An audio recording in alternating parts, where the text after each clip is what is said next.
From the music you're hearing right now to the light from your screen hitting your eyes, our world is just buzzing with waves.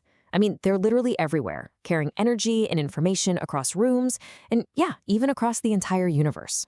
So let's dive in and really unpack the incredible science behind them. You know that sound, right? It goes from that high-pitched wee as it's coming toward you to a much lower whoom as it speeds away. It's not a trick. The driver isn't playing with the controls. That whole experience, it's all because of waves. And trust me, by the end of this, you'll know exactly why that happens. Okay, so first things first, what are we even talking about here? What actually is a wave when you get right down to it? Well, a wave is basically a disturbance that moves through something, what we call a medium. But here's the absolute key. It transports energy from one place to another without actually transporting the matter it's moving through. Think about that for a second. It's a delivery system for energy, where the delivery truck, the medium, stays put. A stadium wave is the perfect example, seriously. You see this awesome pattern moving all the way around the crowd, but nobody's actually running laps, right? Each person, they're the medium, just stands up and sits back down in their own seat. They create the disturbance, but it's the wave of energy that travels. And it's the exact same idea with a duck on a pond. A wave comes along and the wave's energy moves across the water towards the shore. But the duck and the water right under it, they just bob up and down in pretty much the same spot. The energy moves, the stuff doesn't. That is the fundamental rule of waves. All right, so now that we know what a wave is, how do we describe one? How do we measure it? To do that, scientists have a sort of blueprint, a set of common terms to talk about any wave. First up is amplitude. You can think of amplitude as the wave's intensity, or its power. For a water wave, it's how high the wave gets. For a sound wave, it's how loud it is. And here's the important connection. The bigger the amplitude, the more energy that wave is carrying. It's that simple. Next, we have wavelength. This one's pretty straightforward. It's just the length of one complete wave cycle. So you could measure it from the top of one wave, that's called the crest, to the top of the very next one. That distance is the wavelength. It's the wave's physical size. So if wavelength is how long a wave is, frequency is all about how often it comes. Imagine you're standing still and you count how many wave crests pass by you in one single second. That number? That's the frequency, and we measure it in hertz. A higher frequency just means more waves are zipping past you every second. Now, waves can move in two main ways, depending on how the medium gets disturbed. On the left, we have a transverse wave.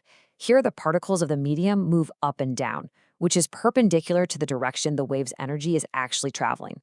Think about making waves on a rope. On the right, we have a longitudinal wave. In this case, the particles move back and forth, parallel to the wave's direction.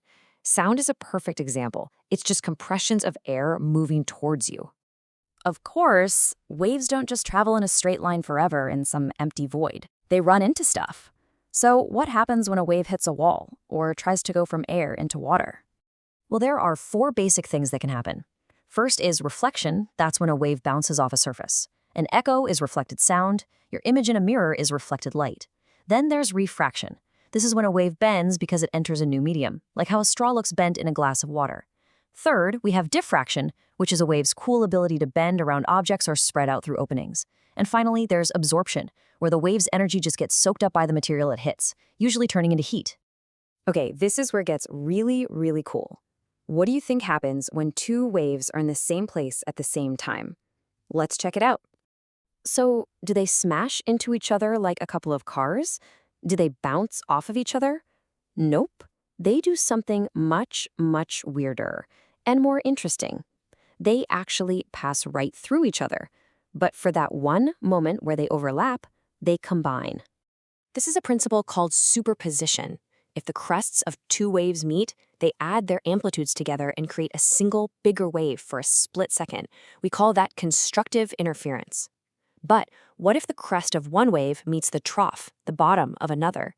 Well, they can actually cancel each other out. That's destructive interference. It's not just a theory, it's the literal principle behind how noise-canceling headphones work. So far, we've mostly been talking about waves that need a medium to travel, right?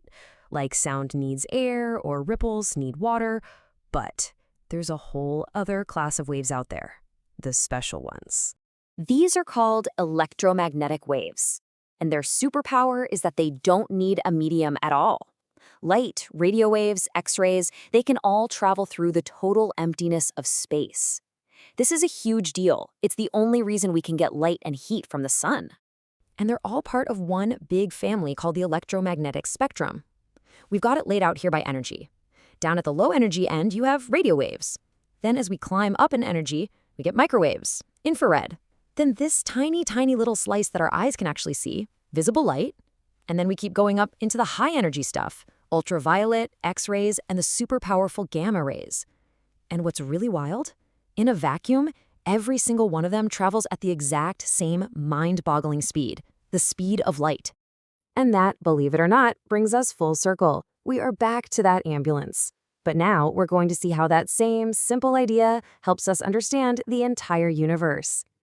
Okay, so here's the deal. It's the motion that matters. When the ambulance is racing towards you, it's kind of catching up to its own sound waves, squishing them together.